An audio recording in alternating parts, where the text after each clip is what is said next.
Es una bendición el poder llegar hasta la vida de cada uno de ustedes como ministerios y como discípulos también. Y una de las características que debemos de tener nosotros y que no debe faltar es el hambre y la sed de Dios. Cuando nosotros tenemos hambre y sed de Dios, vamos a estar atentos, vamos a estar necesitando que se nos dé ese alimento y naturalmente vamos a ser saciados. Esa es una actitud correcta y por eso bendigo la vida de cada ministerio y de cada discípulo que fielmente está yendo y viniendo al adiestramiento en línea cada martes. Como ustedes recordarán, estamos en la etapa del reino de Dios. Ya hemos entrado a la segunda fase. Esta es la primera etapa de la segunda fase. Y vimos ya el capítulo 1 que tiene que ver con ¿qué es el reino de Dios? Allí también pudimos nosotros trasladarnos al segundo capítulo y en el segundo capítulo vimos acerca de la pérdida y la restauración del reino de Dios. Muy bien, entender qué es el reino de Dios es vital para nosotros. Es vital porque el no saberlo no vamos a aplicar correctamente los principios de ese reino. No vamos a entender las demandas de ese reino, la cultura del reino de Dios. Por eso, ¿qué es el reino de Dios? Es necesario. Pero también la pérdida y la restauración del reino. ¿Cómo es que se perdió el reino?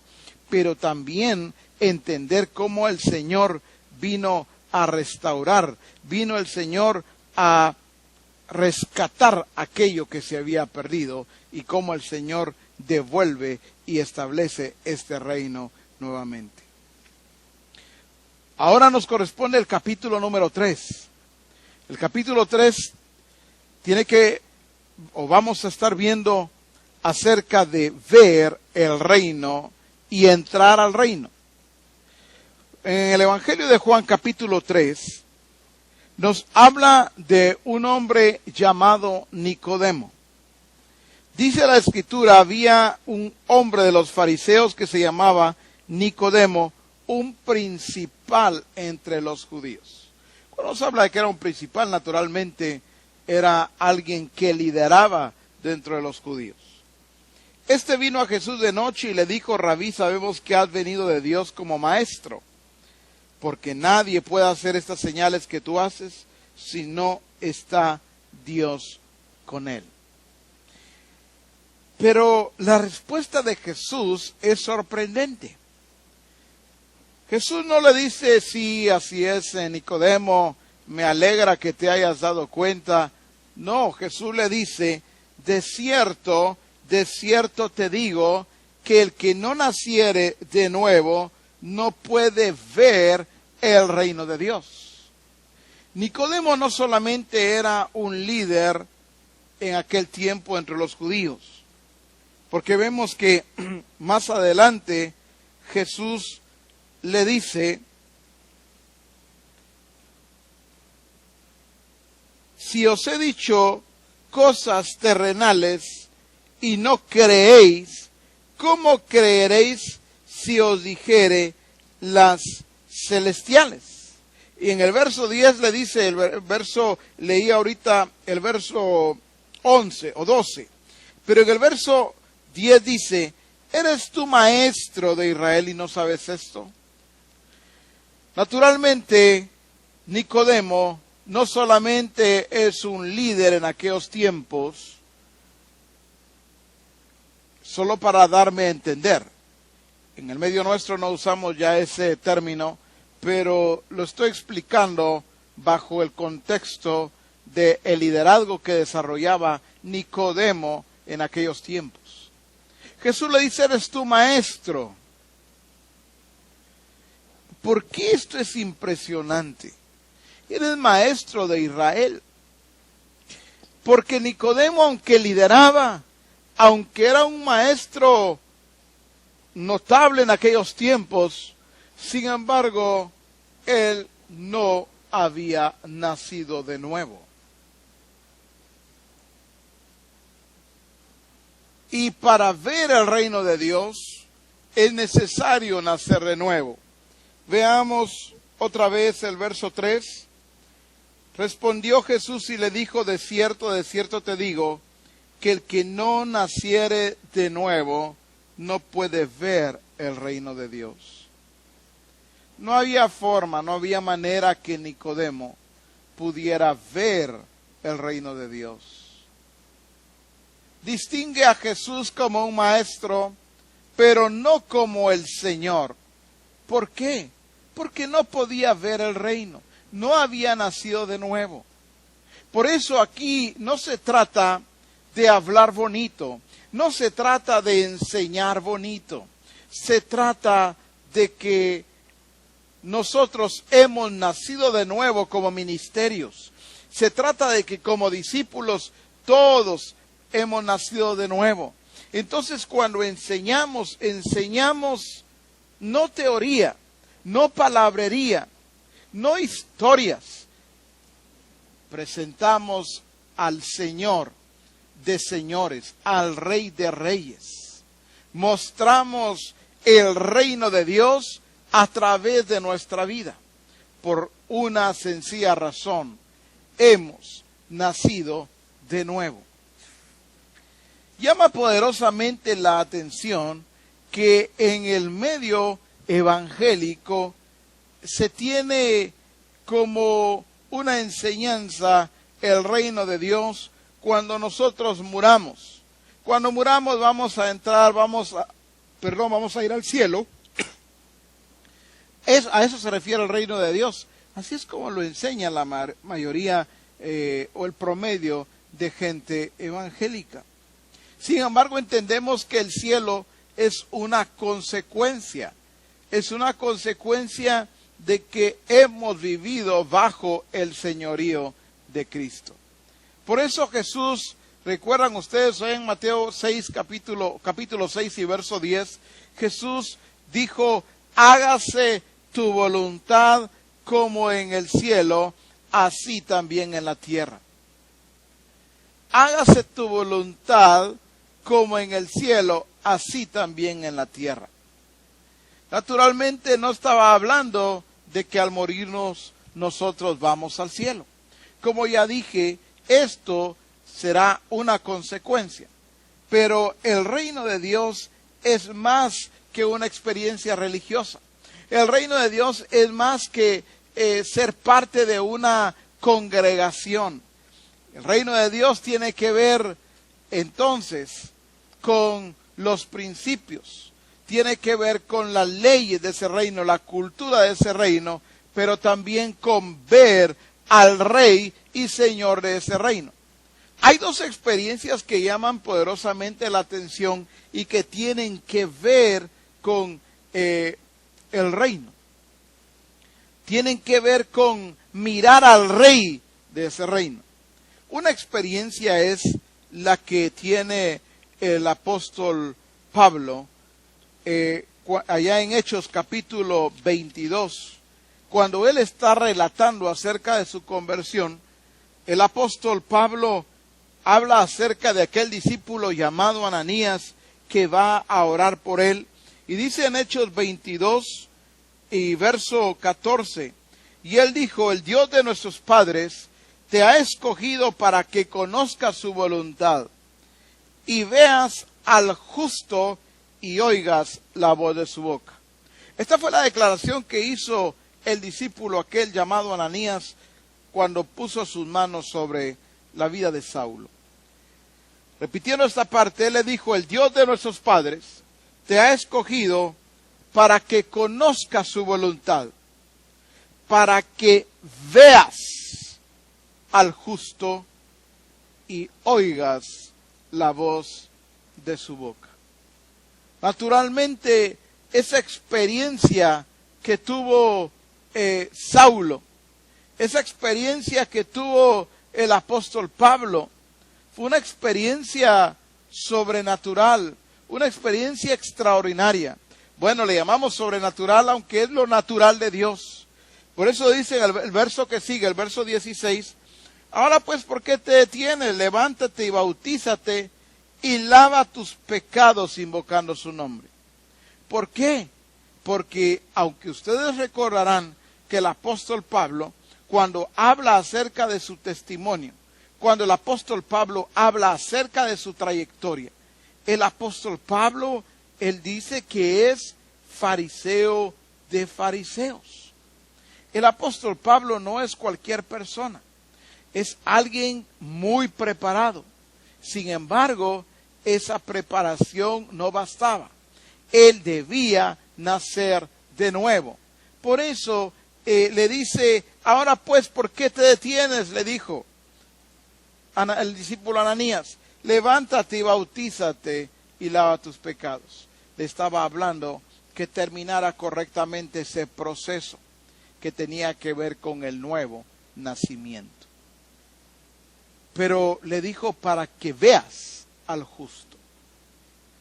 El reino de Dios, entonces, tiene que ver con que miremos, con que veamos al Rey de Reyes, veamos al Señor de Señores.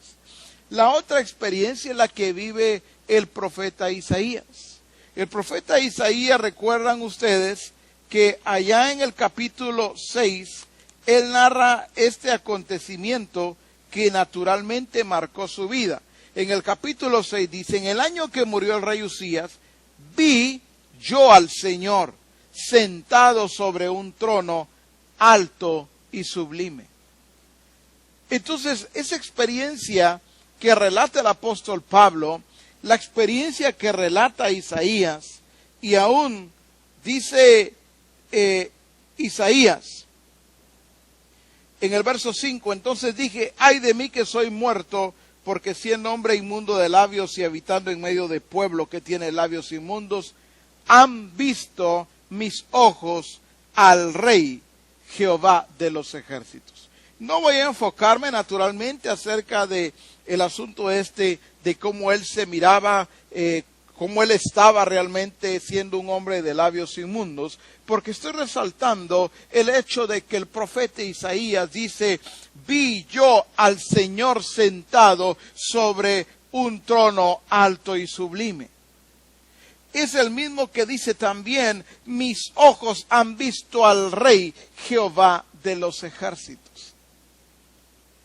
Entonces, no se trata solamente de que los pecados sean limpiados, sean perdonados. Nosotros tenemos que entender que es necesario que los ojos de todo el que ha nacido de nuevo sean abiertos sin excepción. Cuando hablamos del reino de Dios, no nos estamos refiriendo a un lugar en particular, al menos no en este tiempo. Estamos refiriéndonos a un estado en el que se encuentra todo aquel que reconoce a Jesús como Señor de su vida. Esto es justamente lo que no comprendieron los judíos en aquel tiempo, cuando Jesús vino. Porque ellos tenían otra expectativa acerca del Mesías. Entonces no coincidía absolutamente lo que Jesús hablaba con ellos con lo que ellos esperaban. Que realmente ellos esperaban. Ellos esperaban o la idea que ellos tenían era más bien dentro de un contexto nacional y político. Por eso la expectativa de ellos era otra. Tenía que ver con la política en aquel entorno. Sin embargo, el reino de Dios no consiste en una área geográfica, como dijimos, al menos no todavía, sino que tiene que ver con la vida de cada uno de aquellos que lo expresamos. El reino de Dios es actual, el reino de Dios es tiempo presente. Por eso Jesús dijo el reino en Mateo capítulo 4 y verso 17, Jesús dijo, vamos juntos a Mateo 4:17, dice, desde entonces Jesús comenzó a predicar y a decir: arrepentíos porque el reino de los cielos se ha acercado. Jesús no dijo se acercará en tiempo futuro. Él habló tiempo presente. Y en Lucas capítulo 17, también vemos nosotros en el verso 20 que Jesús dijo: el reino de Dios no vendrá con advertencia. Dice: ni dirán helo aquí o helo allí, porque aquí el reino de Dios está entre vosotros. El reino de Dios, tiempo presente, está entre vosotros. Para poder ver el reino de Dios, naturalmente es necesario nacer de nuevo. Por eso necesitamos conducir correctamente a todo aquel que viene a los pies de Cristo, llevándole a que se arrepienta de cada uno de sus pecados, reconociendo el señorío de Cristo. La humanidad entera definitivamente enfrenta una situación, un estado de muerte ante el Señor. Eso es lo que nos dice la Escritura en Efesios. Porque en Efesios capítulo 2, cuando menciono estas citas, naturalmente estoy esperando que vayamos juntos para que podamos juntos leer esta palabra. Dice en Efesios capítulo 2, el verso 1: y Él os dio vida a vosotros cuando estabais muertos en vuestros delitos y pecados. Nos habla el verso 2, el 3, el 4 y aún el 5, nos habla de la vida que nosotros llevábamos antes, pero cómo el Señor ha venido a darnos vida. Cómo estábamos nosotros muertos y Él ahora nos ha dado vida. Por eso es importante entender que el reino de Dios no tiene que ver con un lugar geográfico, sino que, por ejemplo, el reino de las tinieblas no está hablando de un lugar geográfico. Es las tinieblas, la oscuridad en las que están dentro de cada uno de aquellos que no han reconocido a Jesús como Señor. La amargura, el resentimiento, la rebeldía, no está refiriéndose a un lugar geográfico, está dentro de esa persona. Por eso, cuando viene Cristo Jesús, ¿qué es lo que hace? En Colosenses capítulo 1, Colosenses capítulo 1, verso 13 dice: el cual nos ha librado de la potestad de las tinieblas y trasladado al reino de su amado Hijo. Nos ha librado de la potestad de las tinieblas y trasladado. O sea, no es que solo nos libró y nos dejó ahí. Ahí miren ustedes, ahora ya los libré, ahora miren ustedes cómo salen. No, nos libró sacándonos de ahí también y trasladándonos al reino de su amado Hijo. Por eso es importante que entendamos que predicar un evangelio, como dice en el libro, que no incluya un nuevo nacimiento o un nacer de nuevo, es predicar el perdón sin el arrepentimiento. Es enseñar a vivir una vida sin disciplina y sin orden. Es predicar sobre el perdón de pecados y dejando a un lado la confesión de los mismos. O sea, estaríamos nosotros predicando un evangelio mutilado. Por eso dice en Romanos capítulo 10 y verso 19, y es algo que todos sabemos, pero que vale la pena que lo enfaticemos. Dice ahí: también digo, Romanos capítulo 10 y verso 19, ¿no ha conocido esto Israel? Primeramente Moisés dice: yo os provocaré a celos con un pueblo que no es pueblo, con un pueblo insensato os provocaré a ira. Muy bien, ¿por qué nos habla de esto? Porque cuando el Señor viene a su pueblo, ellos no lo entendieron.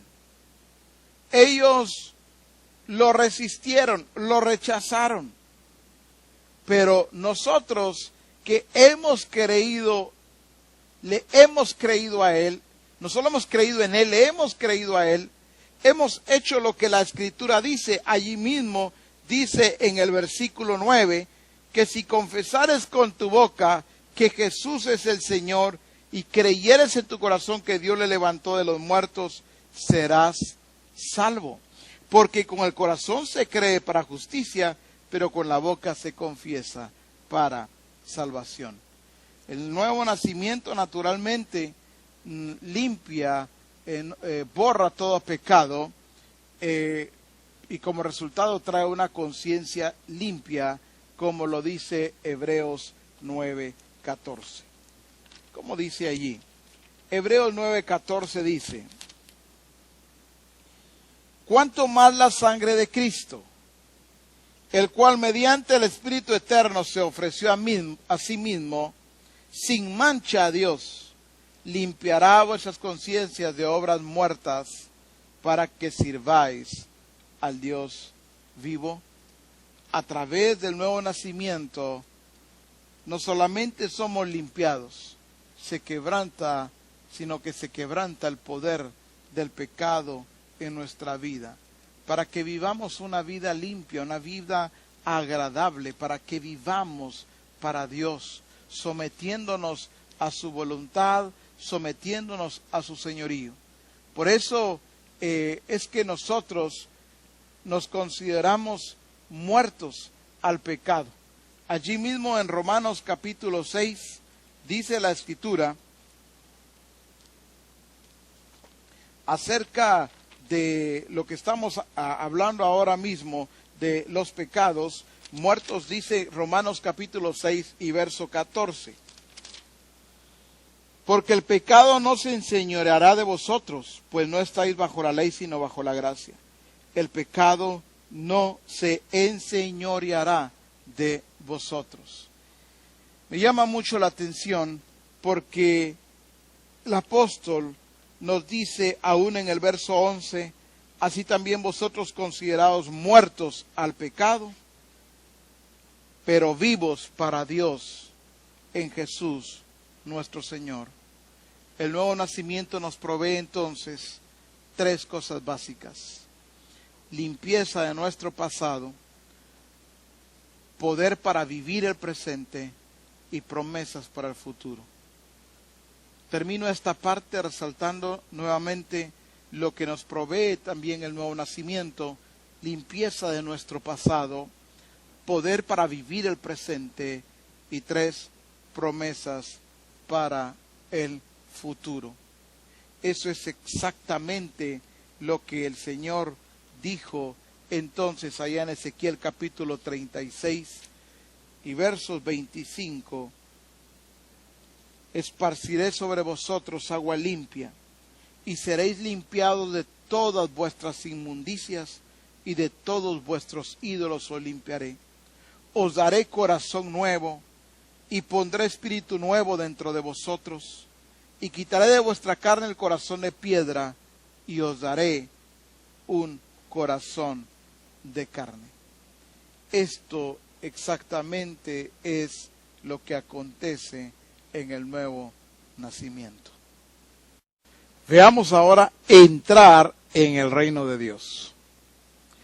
Recordemos que en este caso el derecho de entrada está reservado única y exclusivamente para los que han nacido de nuevo.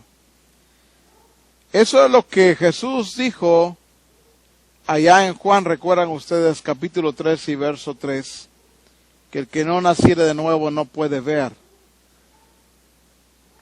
No puede ver, ni siquiera puede ver el reino, mucho menos puede entrar al reino de Dios. Y recordemos que el reino de Dios no tiene que ver entonces con un lugar geográfico.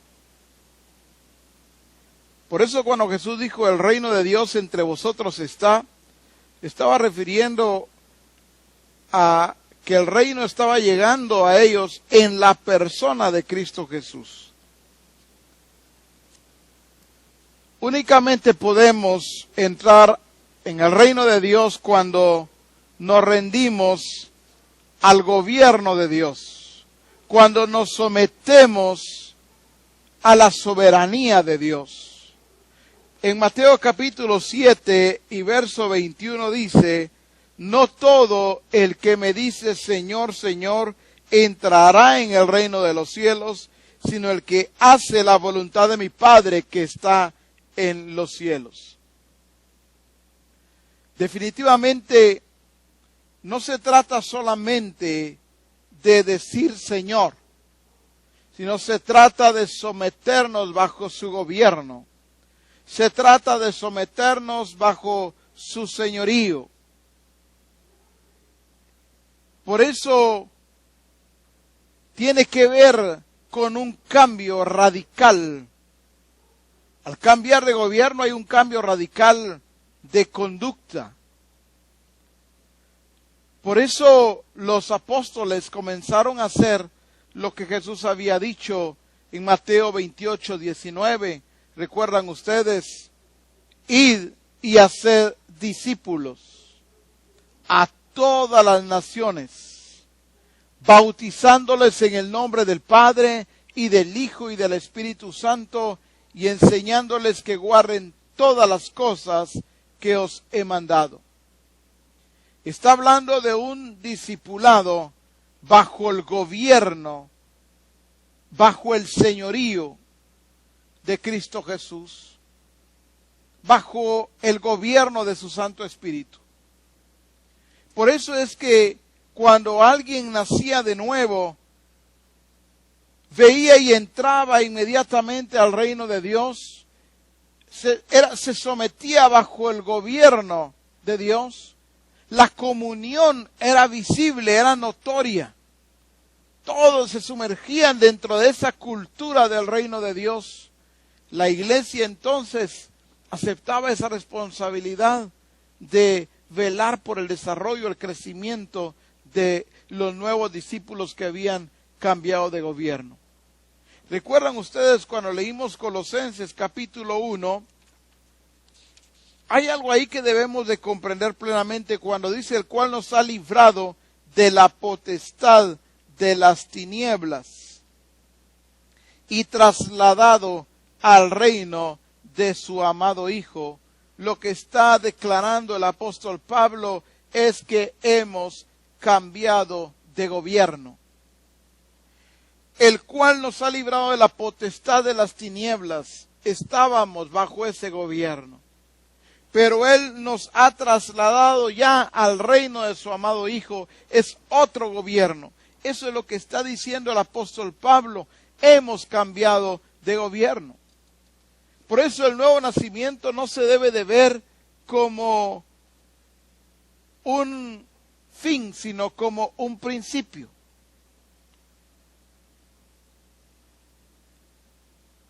Muchos hacen de un fin lo que es un comienzo.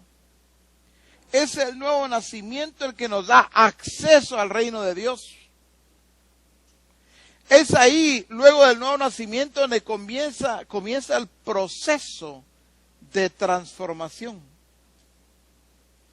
Sin embargo, es importante entender esto para que lo apliquemos correctamente en nuestra vida y podamos enseñarlo a sí mismo también a los demás.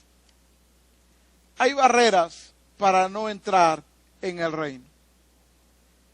La falta de entendimiento de lo que significa entrar en el reino de Dios no nos permite gozar o disfrutar de los recursos maravillosos que el Señor nos ha dado y que ha establecido ya en su palabra para todo aquel que ha entrado a su reino.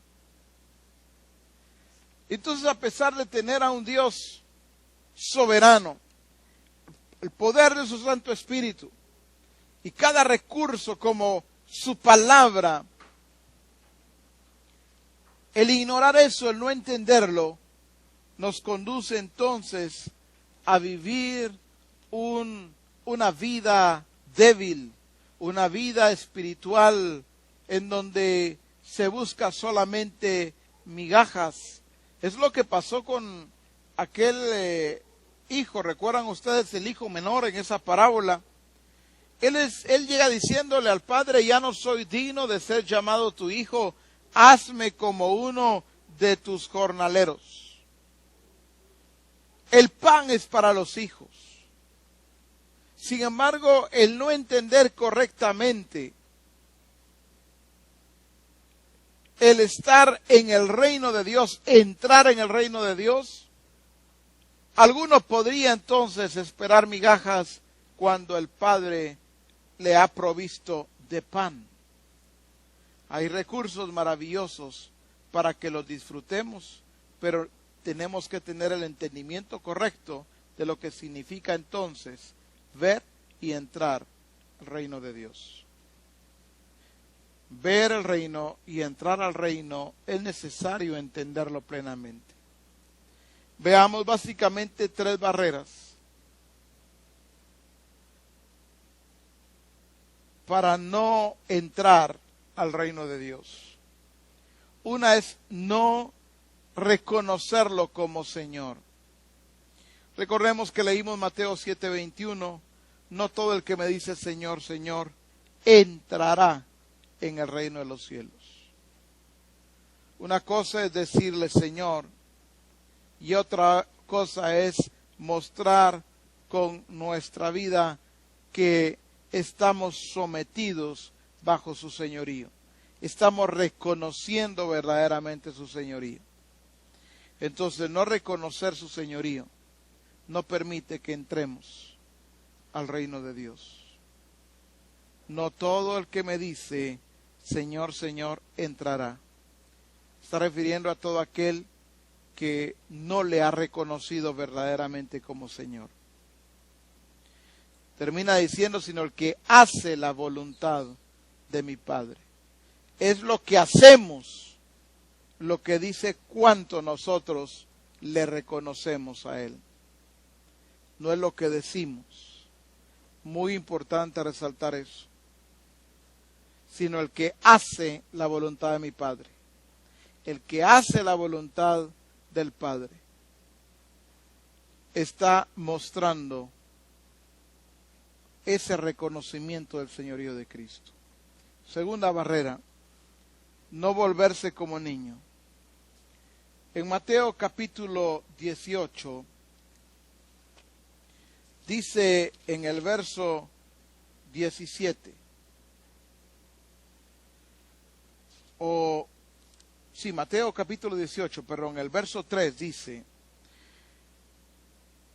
desde el verso 2, y llamando Jesús a un niño, lo puso en medio de ellos, y dijo, de cierto os digo que si no os volvéis y os hacéis como niños, no entraréis en el reino de los cielos. Lucas lo dice de esta manera en el capítulo 18 y verso 17. De cierto os digo que el que no recibe el reino de Dios como un niño, no entrará en él. El volverse como niño significa llegar al Señor sin barreras, llegar al Señor creyéndole, llegar sin prejuicios, sin estorbos. Hay un énfasis que hace Lucas en la actitud como un requisito indispensable para entrar en el reino de Dios. Por eso nos habla de una total confianza, nos habla de una actitud de humildad. Si no os volvéis y os hacéis como niños.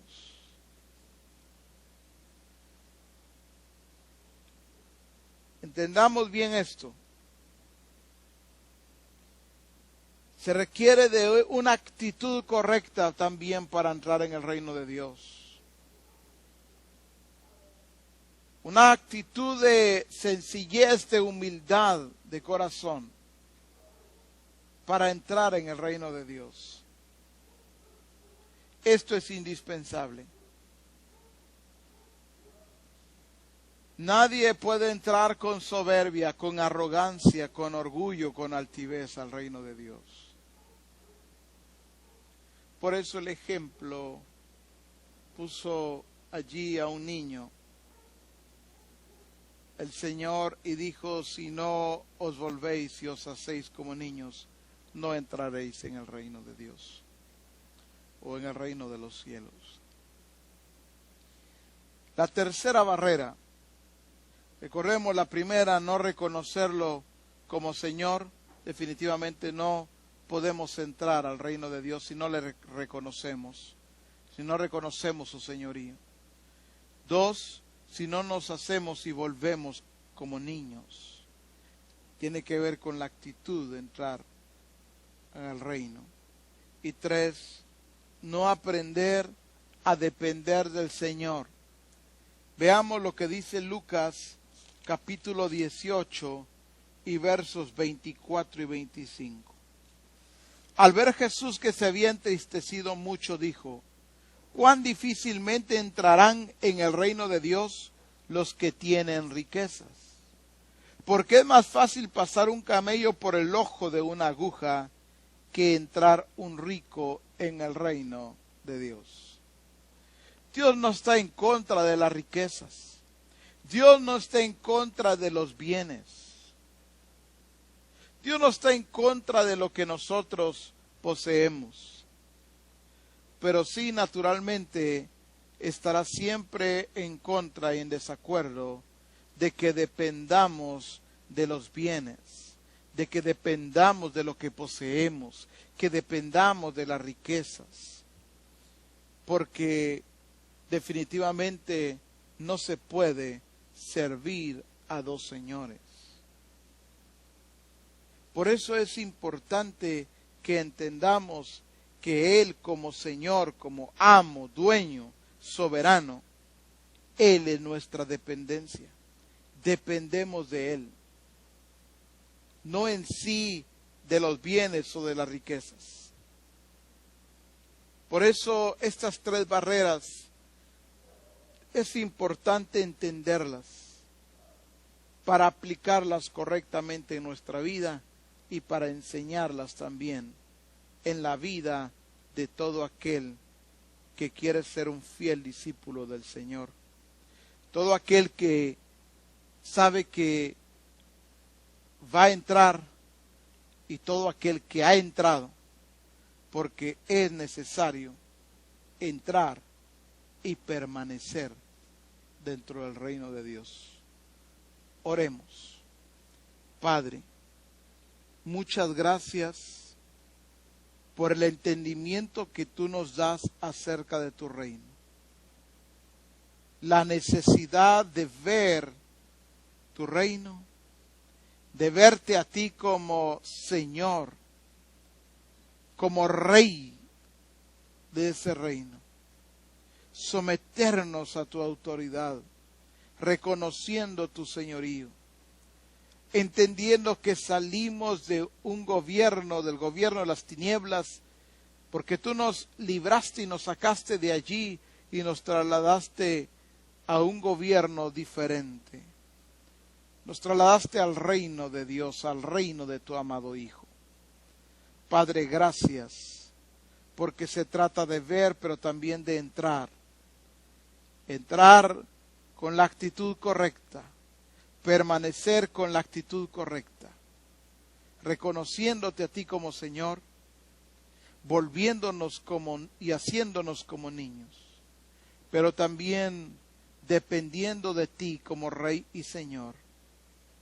Gracias te damos por esta palabra, bendecimos tu nombre, exaltamos tu nombre, reconociendo y declarando que eres Dios, Rey y Señor de nuestra vida.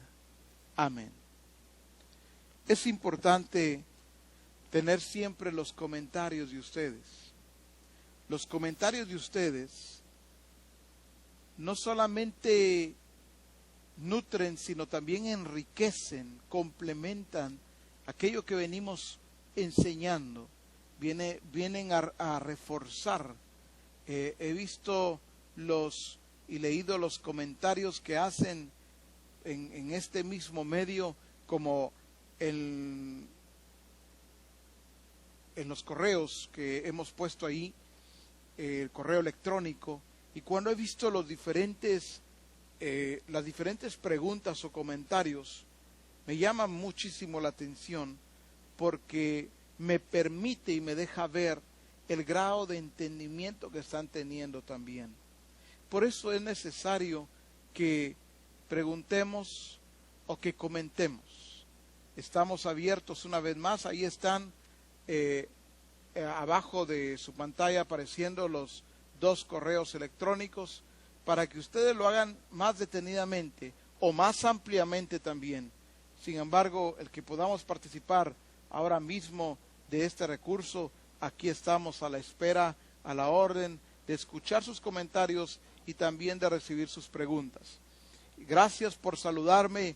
La verdad es de que desde que comienza o desde antes de que comienza el adiestramiento, varios están saludándome y también saludándose unos a otros.